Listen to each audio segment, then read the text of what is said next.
మొత్తం 6 రాజ్యసభ స్థానాలు.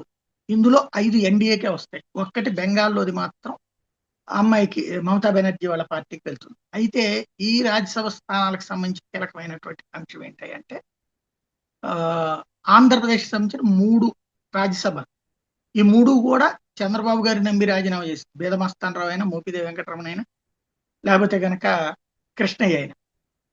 వీటిట్లో నాగబాబుకి ఒకటిస్తారన్న ప్రచారం జరుగుతుంది. భారతీయ జనతా పార్టీకి ఒకటిస్తారన్న ప్రచారం జరిగింది గానీ, అసలవన్నీ చంద్రబాబు గారు దయ తలిస్తే అనాలా? లేకపోతే చంద్రబాబు గారు ఉత్తు ధర్మంలో ఇవ్వడం అనాలా?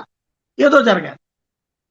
వాస్తవంగా క్రిందటిసారి అసలు తెలుగుదేశానికి చోటే లేకుండా 11కి 11 రాజ్యసభ సీట్లు వైఎస్ఆర్ కాంగ్రెస్ పార్టీకొచ్చినటువంటి రోజు నుంచి మారినటువంటి పరిస్థితి. ఇప్పుడు ఏం జరుగుతది? భారతీయ జనతా పార్టీ ఏమన్నా రాష్ట్ర నాయకత్వం గాని, జాతీయ నాయకత్వం గాని అడిగింది. జాతీయ నాయకత్వం మాకొక ఎంపీ సీట్ ఇవ్వండి అంటే ఇస్తారు.